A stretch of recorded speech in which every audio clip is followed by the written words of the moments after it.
Subscribe करें हमारे YouTube channel superfast news को और साथ ही प्रेस करें बेल आइकन ताकि आप हमारी लेटेस्ट वीडियो को देख सकें। एंड फार्मर्स वेलफेयर, मैं अनुरोध करूंगा मंत्री जी से कि वो अपनी ब्रीफिंग शुरू करें। सर,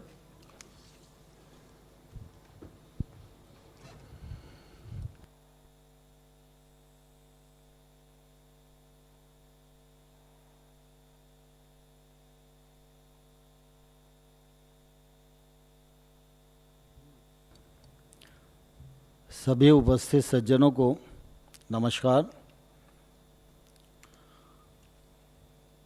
हम सब जानते हैं कि हमारा देश कृषि प्रधान देश है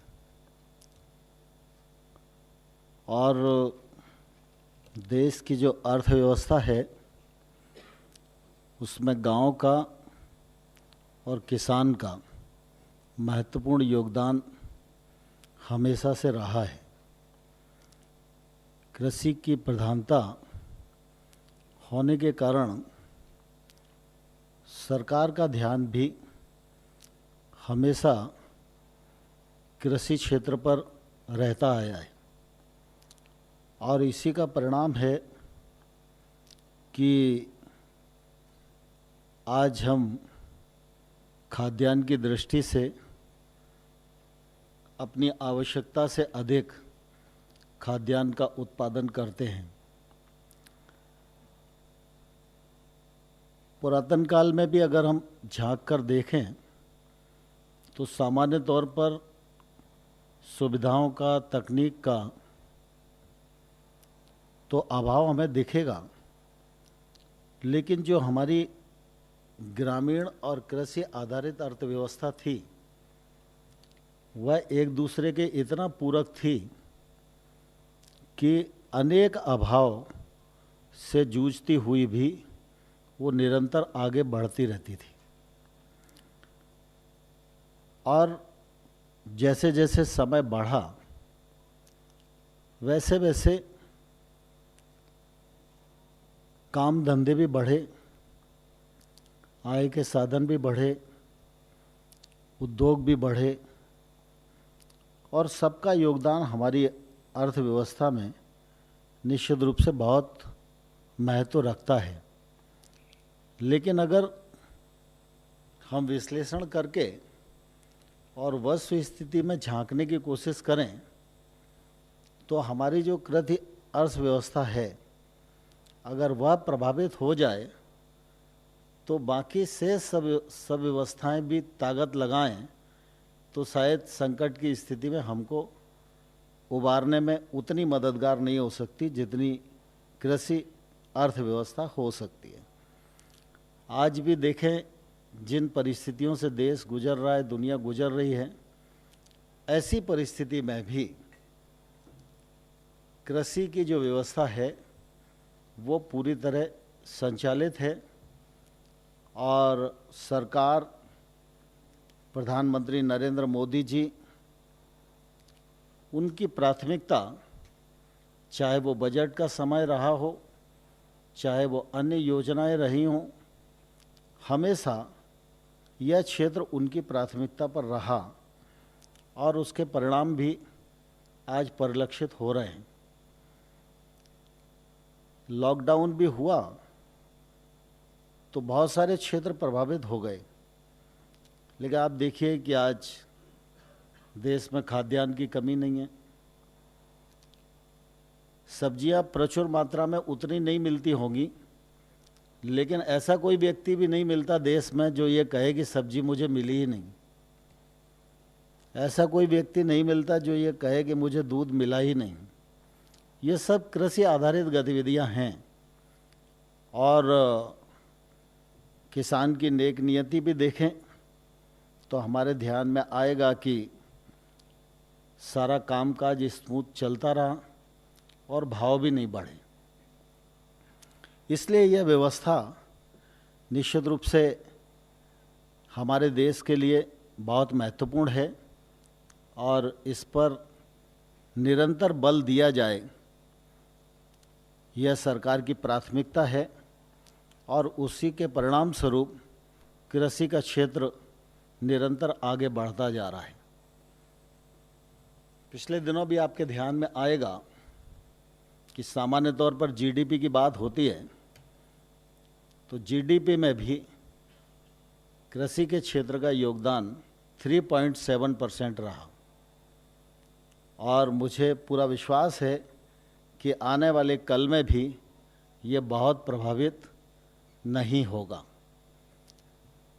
सरकार समय समय पर लगातार इस बात का प्रयत्न करती रही है कि सरकार के खजाने का जो पैसा है भिन्न भिन्न योजनाओं के लिए किसान और कृषि दोनों की मदद के लिए उपलब्ध रहे। इसलिए पिछले दिनों प्रधानमंत्री नरेंद्र मोदी जी ने पीएम किसान सम्मान निधि योजना का आरंभ किया और अगर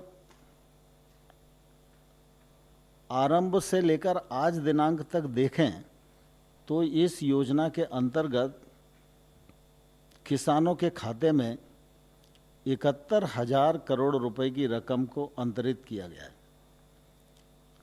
किसानों की संख्या 9.39 करोड़ है और अभी पिछले दिनों में इसी वर्ष में अगर हम देखेंगे 24 मार्च से लेकर अभी तो यह संख्या जो है 17,986 करोड़ रुपया होती है। ऐसी स्थिति में बाकी सब चीज़ों की उपलब्धता है और अगर व्यक्ति को नगद राशि का भी भुगतान हो जाए तो निश्चित रूप से आदमी को काफ़ी सुगमता होती है अपना जीवन यापन करने की दृष्टि से। मैं किसानों को आप सबके माध्यम से धन्यवाद देना चाहता हूं कि खाद्यान्न की उत्पादन की दृष्टि से अगर हम देखें तो 18-19 में 28 करोड़ टन का उत्पादन था। उसके बाद 19-20 में देखें तो 29.19 करोड़ टन है और इस वर्ष भी अगर हम देखें तो निश्चित रूप से हमारा जो उत्पादन है वो लक्ष्य से अधिक ही होने वाला है। आने वाले कल में भी अगर हम देखेंगे तो ध्यान में आएगा कि जो मौसम का अनुमान है उसको दृष्टिगत रखते हुए आने वाली फसल भी अच्छी होगी, यह विश्वासपूर्वक कहा जा सकता है। दलहन का उत्पादन भी 14-15 में 17.20 मिलियन टन था, अब 23 मिलियन टन हो गया है। लगातार इस क्षेत्र में प्रगति हो रही है। सामान्य तौर पर लॉकडाउन की स्थिति है, लोगों को लगता है कि कैसे कामकाज चल रहा होगा, तमाम सारे अभाव दिखाई देते हैं, लेकिन उसके बावजूद भी कृषि और किसान की ताकत का आप अंदाज लगाइए कि ग्रीष्मकालीन की जो फसलें हैं उनकी बुआई का क्षेत्र इस वर्ष 57.07 लाख हेक्टेयर है, जो गत वर्ष की तुलना में 38% अधिक है। ऐसी परिस्थिति में भी आगामी बुआई प्रभावित नहीं हुई, यह हम सब के लिए निश्चित रूप से बहुत ही प्रसन्नता का विषय है। बागवानी में भी अगर हम देखेंगे तो लगातार हम प्रगति कर रहे हैं। 18-19 में 310 मिलियन टन थे हम और 19-20 में 313.35 मिलियन टन हमारा हुआ है। तो इस दिशा में भी किसान पूरी शिद्दत के साथ प्रयास कर रहे हैं।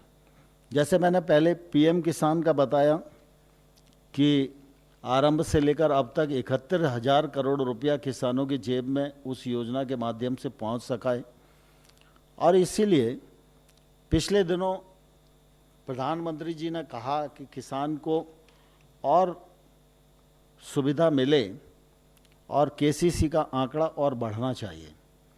हमारे देश में लगभग 8-8.5 करोड़ किसान ऐसे हैं जो लगभग केसीसी के लिए पात्रता रखते हैं। उनमें 6 करोड़ किसान अभी ऐसे हैं जिनको केसीसी मिला हुआ है। तो जो बीच का गैप है तो पीएम ने कहा कि इसको मिशन मोड पर भरना चाहिए। तो दूसरा अभियान हाथ में लिया और प्रधानमंत्री जी ने फरवरी माह में चित्रकूट में इस अभियान का शुभारंभ किया था। इस अभियान में मात्र 10-12 दिन के भीतर 75 लाख किसानों ने अपना आवेदन किया और उसमें 20 लाख किसानों को केसीसी वितरण का काम हुआ। शेष काम जो बचा हुआ है वो चूँकि अब लॉकडाउन की स्थिति हो गई इसलिए इसमें आवाजाही बंद हो गई, लेकिन हम आने वाले कल में इस लक्ष्य को पूरा करेंगे। अभी 20 लाख जो किसानों को केसीसी स्वीकृत किए गए उसमें लगभग 18,000 करोड़ रुपया स्वीकृत किया गया। इसी प्रकार से अगर हम एमएसपी की दृष्टि से भी देखेंगे तो ध्यान में आएगा कि पहले जो एमएसपी हुआ करती थी वो एक पक्ष थी और अब जो एमएसपी है उसमें 50 से लेकर 109 गुना तक की लगभग वृद्धि हुई है। गेहूं में 85 रुपये की, सरसों में 225 रुपये की, चने में 255 रुपये की। तो एमएसपी भी बढ़ी, पीएम किसान भी मिला। केसीसी में एक किसान को 3 लाख रुपए का कर्ज अपना कामकाज बढ़ाने को मिला। तो निश्चित रूप से लगातार किसान को जो मदद देने का क्रम है दिन पर दिन बढ़ता ही जा रहा है और उसका किसान को भी फ़ायदा हो रहा है और किसानी को भी फ़ायदा हो रहा है।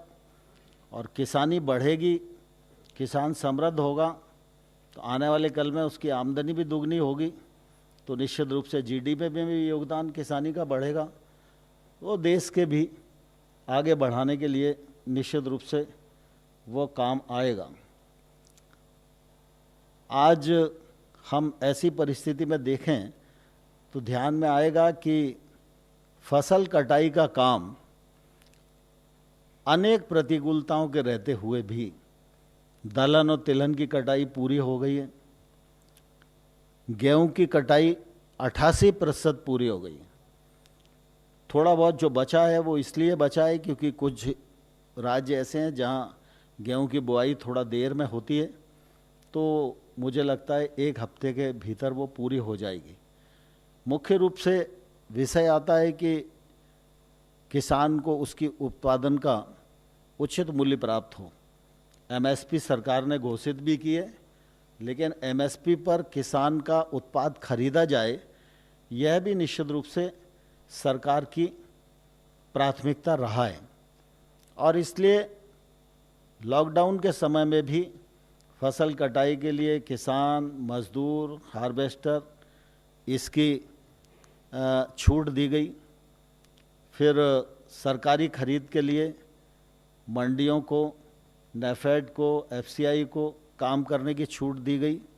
और मुझे कहते हुए प्रसन्नता है कि यद्यपि ये काम थोड़ा राज्यों ने देर से प्रारंभ किया है, लेकिन फिर भी उपार्जन की दृष्टि से देखें तो 117 लाख टन गेहूं की खरीद अभी हो चुकी है, धान की 18 लाख टन खरीद हो चुकी है और दलहन 5 लाख टन खरीदा गया है।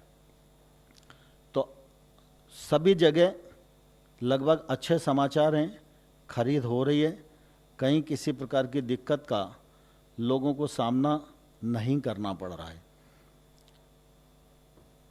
प्रधानमंत्री फसल बीमा योजना यह भी एक बड़ा कवच जो है प्रधानमंत्री जी ने किसानों को दिया। पिछले बार जब मोदी जी ने आने के बाद फसल बीमा को लागू किया था तो उसका फ़ायदा तो काफ़ी किसानों को मिला। अगर 17, 18 और 18, 19 इन 2 वर्षों का ही हम आकलन करें तो इन 2 वर्षों में 9,214 करोड़ रुपया किसानों का प्रीमियम जमा हुआ और 50,289 करोड़ रुपया यह उनको मुआवजे के रूप में भुगतान हुआ। लेकिन इसके बावजूद भी कई बार कई विषयों को लेकर ये बात आती रहती थी कि फसल बीमा योजना को परिमार्जित किया जाना चाहिए इसको स्वैच्छित किया जाना चाहिए और इसमें सुधार करने की आवश्यकता ऐसी किसान संगठनों की तरफ से भी बात आती थी और किसानों की तरफ से भी कभी कभी बात आती थी। तो फसल बीमा को परिमार्जित किया गया, कैबिनेट ने स्वीकृति दी और मोदी जी ने उसमें बहुत रुचि ली और उसके परिणाम स्वरूप आज प्रधानमंत्री फसल बीमा योजना को स्वैच्छिक कर दिया गया है। और पहले ये 60-40 के अनुपात में ही सारा मामला चलता था, लेकिन पूर्वोत्तर राज्यों को इसमें कठिनाई आती थी। तो पूर्वोत्तर राज्यों के लिए 90% प्रीमियम केंद्र देगा और 10% प्रीमियम पूर्वोत्तर राज्य देंगे। ये सुविधा भी वहाँ के किसानों के लिए निश्चित रूप से प्रदान की गई। तो फसल बीमा योजना का भी लाभ लोग उठा रहे हैं। जो समय अभी चल रहा है उस समय में लोगों को लगता था कि खरीद में दिक्कत आएगी, तो अभी फिजिकली खरीद भी हो रही है, लेकिन सरकार की मंशा शुरू से इस बात की रही है कि किसान के लिए बाज़ार खुला रहना चाहिए और इसलिए नीति आयोग ने पिछले दिनों मॉडल एक्ट भी बनाया, राज्यों को आग्रह भी किया, कई राज्यों ने उसको स्वीकार भी किया और अभी उस दिशा में काम चल ही रहा है। लेकिन आपको ध्यान होगा कि इलेक्ट्रॉनिक ट्रांजैक्शन हो सके किसानों के उत्पाद का, इसके लिए ई-नाम प्लेटफॉर्म बनाया गया था। इस प्लेटफॉर्म पर 585 मंडियां जोड़ी गई। इन 585 मंडियों में 1 लाख करोड़ से अधिक का व्यापार हुआ।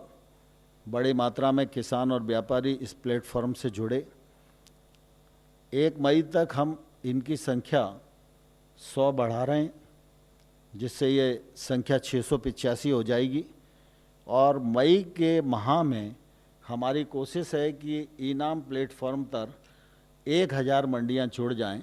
उस दिशा में मंत्रालय काम कर रहा है और इसके साथ ही हम लोगों ने वेयर हाउस आधारित ट्रेडिंग मॉड्यूल भी बनाया, एफपीओ को भी मॉड्यूल लॉन्च किया और उसमें भी राज्यों को यह भी आग्रह हम लोगों ने कहा कि भाई ये कम से कम 3 महीने का समय है, तो इसमें मंडी एक्ट से छूट किसान को दे देनी चाहिए।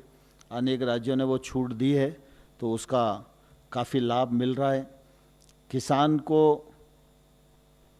अपने उत्पाद को लेकर परिवहन में किसी प्रकार की कठिनाई आ रही है, तो ये विषय आ रहा था कि फलां जिले की सीमा पर, फलां राज्य की सीमा पर ट्रक रोक दिया गया, लोग परेशान हो रहे हैं, कहीं पुलिस ने रोक दिया, कहीं प्रशासन ने रोक दिया, कहीं कुछ रोक दिया।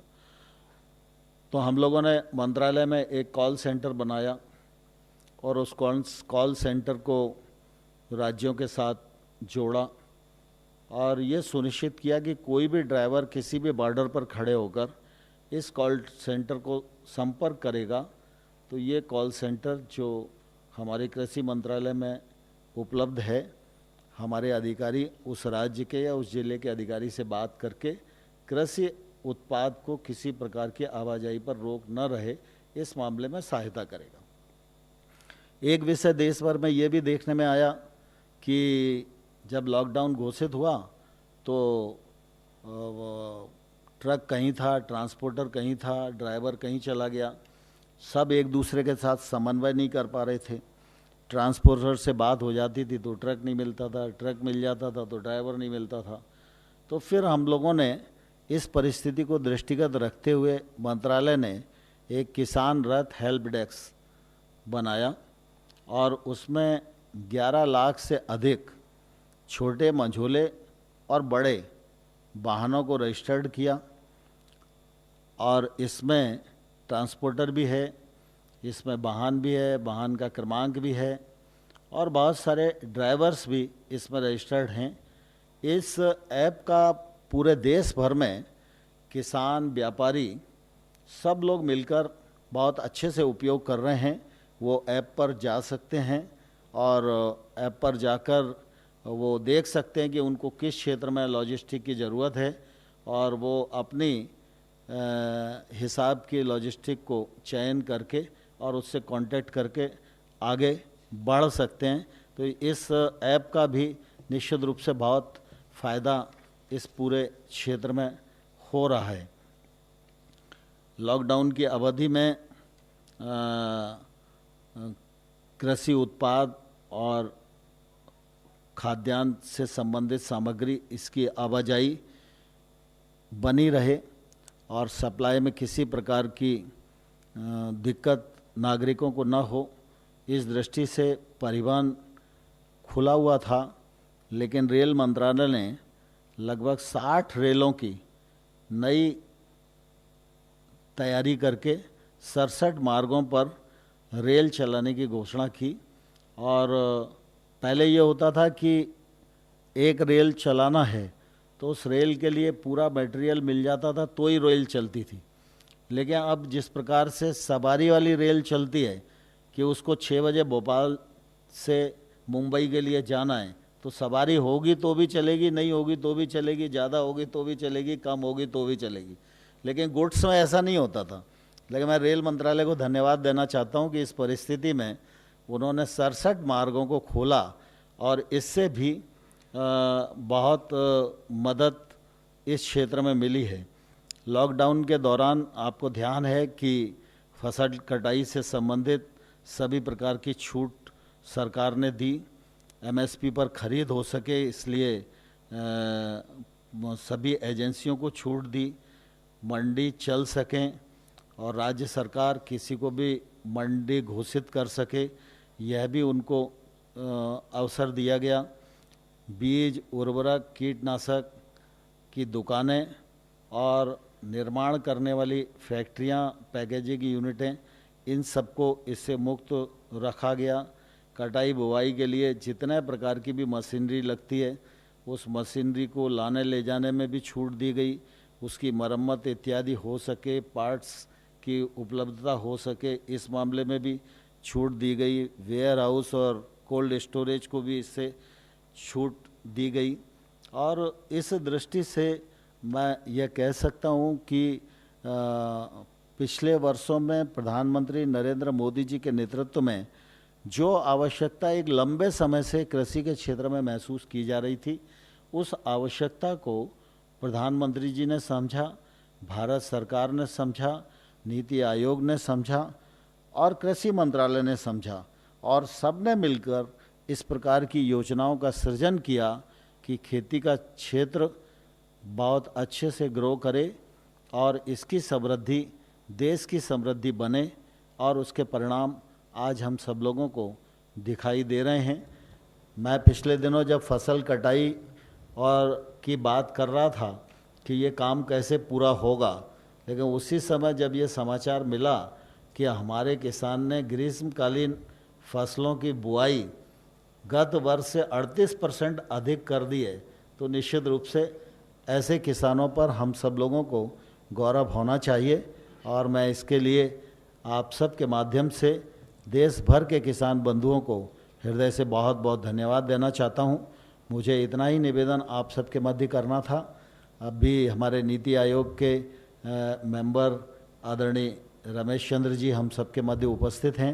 वे अपना विषय आप सबके समक्ष रखेंगे।